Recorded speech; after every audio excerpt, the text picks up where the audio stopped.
yang kata orang-orang pembela Ba'alawi bahwa tidak ada persyaratan kitab sejaman.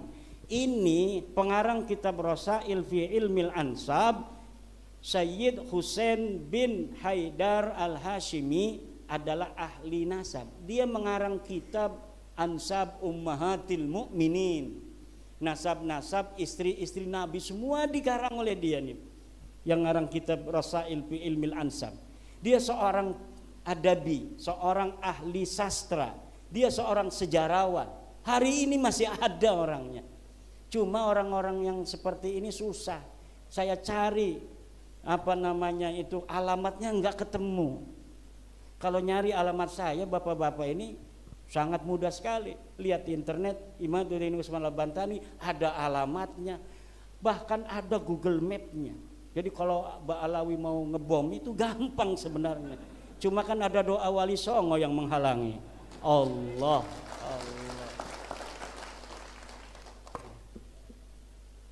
Ini sedikit lagi ya. Nanti kita diskusi.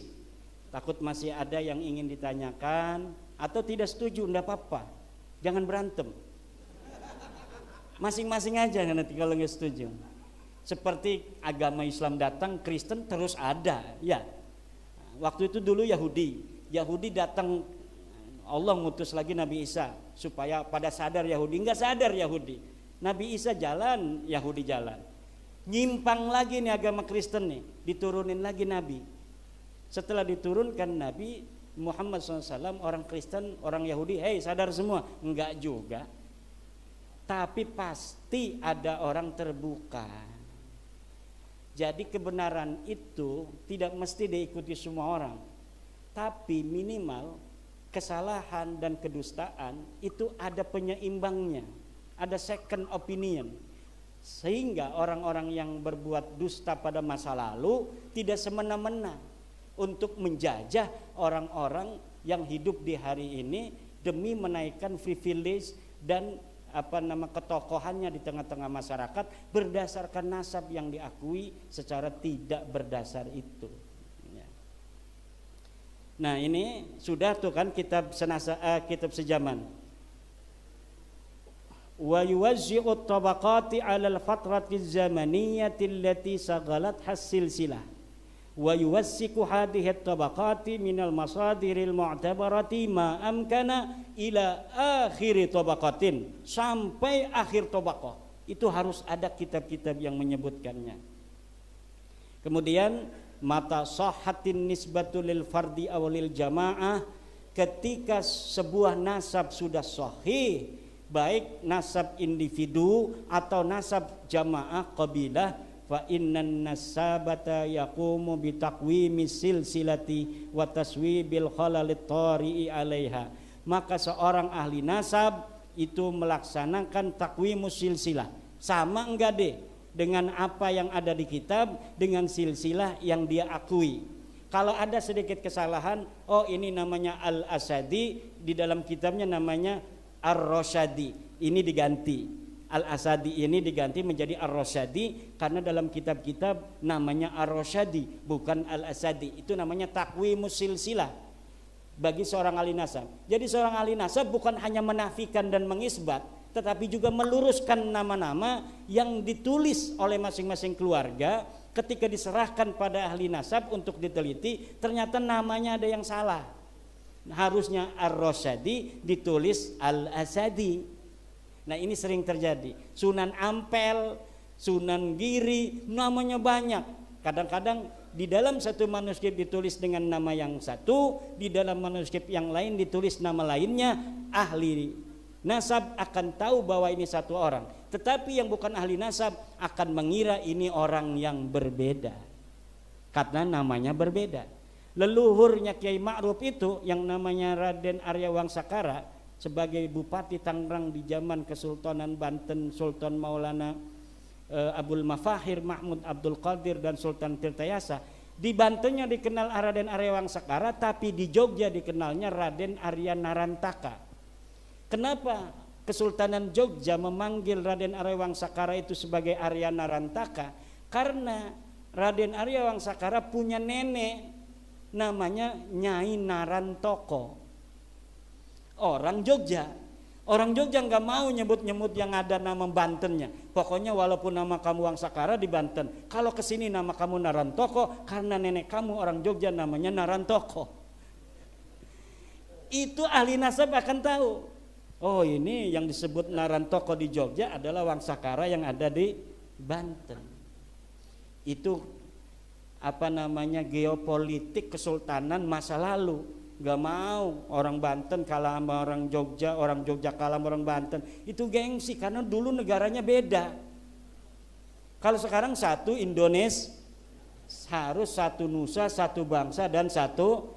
Kalau dulu negaranya macam-macam, ada negara Banten, negara Pajajaran, negara Galuh, negara Sumedang, negara Cirebon, dan negara Mataram terbagi Mataram Jogja, Mataram Solo, kemudian Kadipaten Pasuruan, Surabaya, masing-masing. Kadang perang kita itu. Makanya jangan mau kembali kepada masa lalu. Kita Indonesia akan selamanya Indonesia. Sampai anak cucu kita mengenyam keindahan Indonesia ila yaumil qiyamah. Maka presiden yang harus dipilih yang komitmen ke Indonesianya jelas. Siapa saja? Siapa kiai? Rahasia. Nggak boleh kan? Takut ada Bawaslu. Tapi saya udah tahu ini orang-orang ini. Kelihatan dari mukanya ini. Daripada orang lain mendingan gubernur sendiri katanya. Jabatan. Tuh, ada yang ada yang diem aja. Yang dia udah dikasih ini minyak goreng sama susu ya, susu sembako. Saya lihat itu di internet bawa truk, berapa truk katanya untuk Wonogiri gitu. Luar biasa.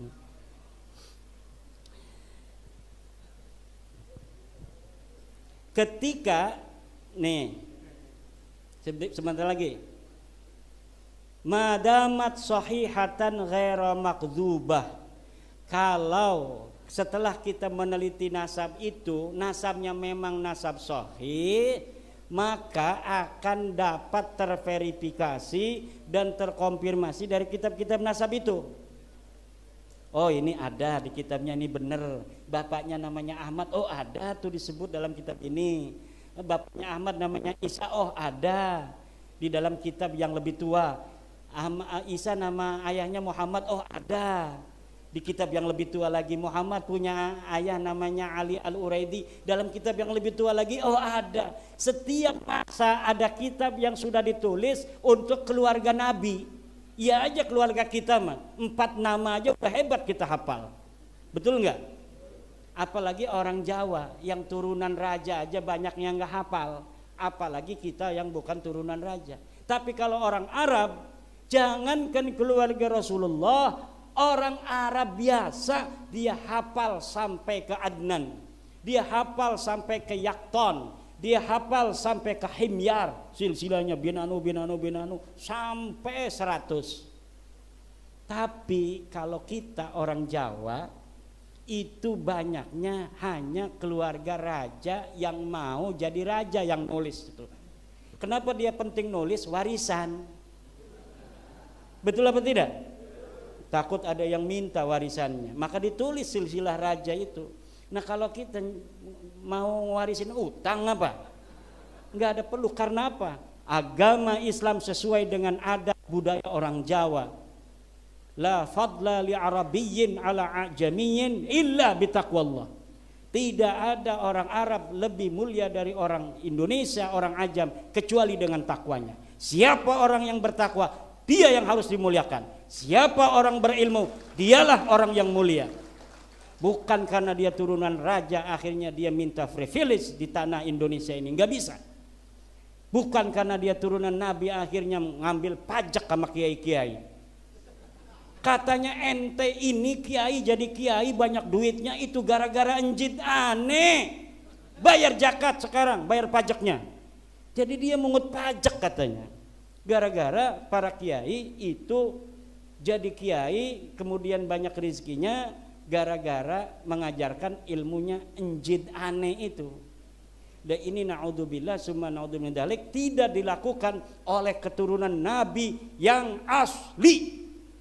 Tidak ada keturunan Nabi yang asli yang berpikiran seperti itu, menganggap bahwa dia merasa berhak untuk dimuliakan hanya karena dia keturunan Nabi Muhammad. Keturunan Nabi Muhammad yang asli tidak akan seperti itu. Apalagi ada orang yang tidak percaya dengan nasabnya. Kamu keturunan Nabi Muhammad? Iya. Nggak percaya orang seperti keturunan Nabi. Orang yang keturunan Nabi asli nggak bakal marah. Yang asli pasti nggak bakal marah. Yang ngapain? Saya anak siapa kamu? Samlawi bapak saya. Nggak percaya kamu anak Samlawi? Ya biarin. Ya enggak? Ya kamu percaya nggak percaya saya tetap anak Samlawi. Turunan Nabi asli, orang mau percaya mau kagak dia turunan Nabi, ya saya tetap turunan Nabi, betul tidak? Lalu apa hubungannya dengan orang? Kenapa harus dipertahankan betul-betul orang meyakini bahwa saya turunan Nabi? Untuk apa? Hanya satu jawabannya, untuk kehormatan dan materi yang ingin dia dapatkan dari pengakuan itu. Dan masanya sudah selesai yang demikian itu untuk Wonogiri, yang lain belum. Biarkan yang lain dalam perasaannya yang terjajah, sehingga dia dilahirkan oleh ibunya sebagai manusia merdeka, hari ini masih terjajah oleh kedustaan yang diciptakan. Tapi kalau orang Wonogiri juga di pojok-pojok, saya belum yakin juga sama Kiai Imad itu. Enggak apa-apa. Dan kita jangan marah dan jangan sampai menyalahkan orang yang belum percaya kepada penemuan ini, kesimpulan ini.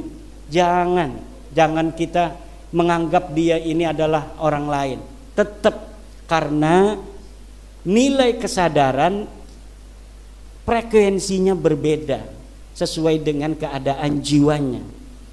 Tidak bisa kita serta-merta menyalahkan orang yang dia sejak kecil diingu oleh seorang Habib, ngaji pada seorang Habib, Habibnya kebetulan baik, nggak pernah berbuat salah. Kemudian hari ini kita mengatakan Habib itu bukan turunan Nabi, kemudian dia marah pada kita, kitanya balas marah. Jangan. Karena apa yang dia ketahui, orang Habibnya itu baik. Kan Habib itu walaupun nasabnya palsu, nggak mesti orangnya semua jahat, enggak. Pasti ada yang baik. Manusia itu semuanya punya kecenderungan kebaikan dan keburukan yang sama, anak siapapun dia.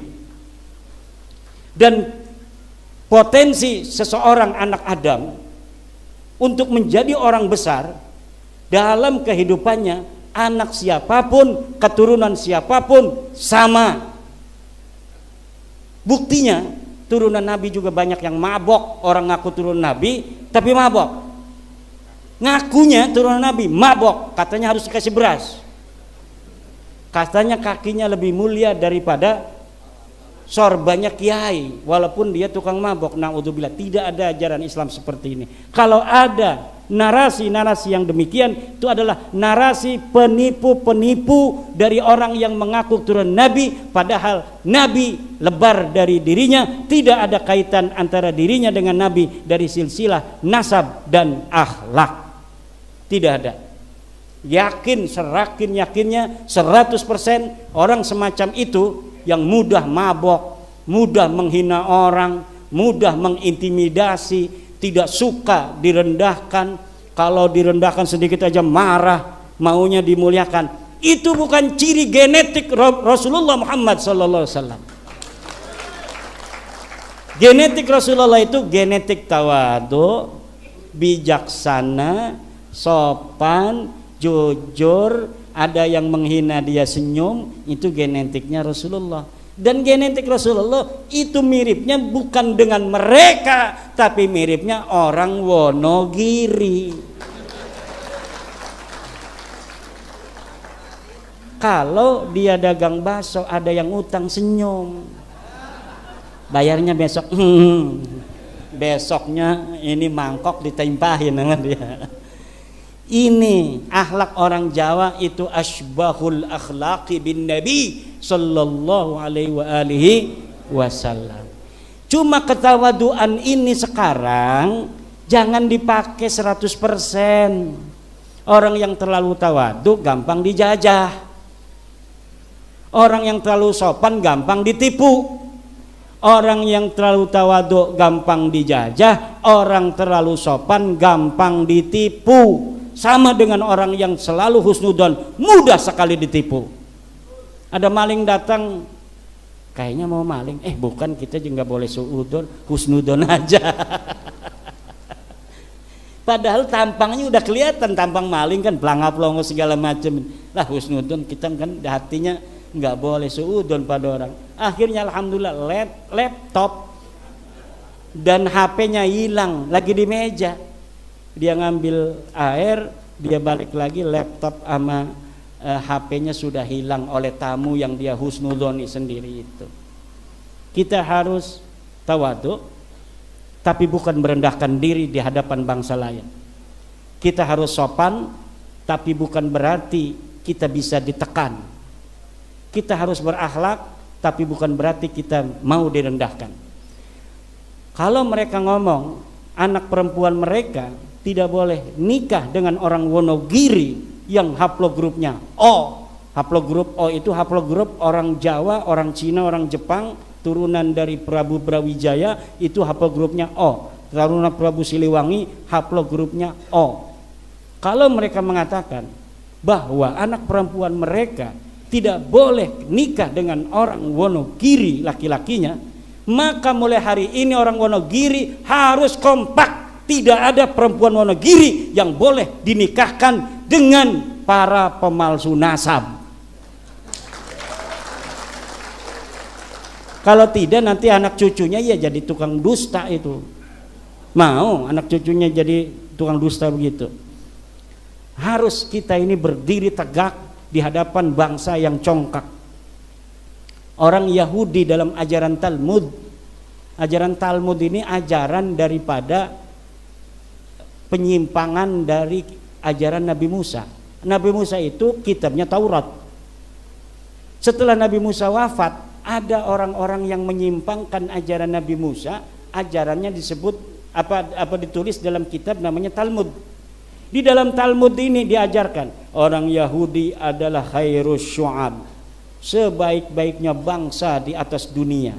Selain orang Yahudi adalah binatang. Tidak boleh perempuan Yahudi menikah dengan selain orang Yahudi. Selain orang Yahudi boleh dibunuh. Selain orang Yahudi boleh ditipu. Selain orang Yahudi tidak ada punya hak untuk hidup di muka bumi. Dibunuh aja boleh karena tidak mempunyai hak hidup di muka bumi. Dan selain orang Yahudi, menurut ajaran kitab Talmud, bukan keturunan Nabi Adam alaihissalam. Ajaran-ajaran penyimpangan dari ajaran Musa itu sekarang dikembangkan oleh orang yang merasa keluarganya, nasab keluarganya lebih tinggi dari nasab keluarga orang lain. Kalau ada orang Wonogiri, orang Indonesia yang masih menghormati keluarga-keluarga yang mempunyai pandangan merendahkan kita yang menghormatinya semacam itu bodoh banget itu orang Wonogiri. Udah direndahkan. Dia kalau melihat orang Wonogiri, nggak level. Kitanya mah hormat, nyium tangannya, tapi dalam hatinya nggak level. Dia bawa anak perempuan, kita ngeliatin anak perempuannya, lo turunan apa lo ngeliat-liat anak gua. Padahal kitanya menghormati. Tidak ada lagi mulai sekarang. Kita bangsa besar, kita turunan pembangun daripada Borobudur, kita turunan pembangun daripada Prambanan. Peradaban Indonesia yang besar di masa lalu melahirkan kita hari ini yang ada di muka bumi dari peradaban dan orang-orang yang besar di masanya. Dan tidak boleh orang Wonogiri, orang Jawa merendahkan diri serendah-rendahnya di hadapan bangsa lain, baik atas nama kemanusiaan atau atas nama agama. Tidak boleh orang Wonogiri, orang Jawa merendahkan diri di depan siapapun. Maka yang harus jadi raja harus selalu orang Jawa. Setuju? Saya bukan kampanye. Wallahu a'lam bishawab. Wassalamualaikum warahmatullahi wabarakatuh.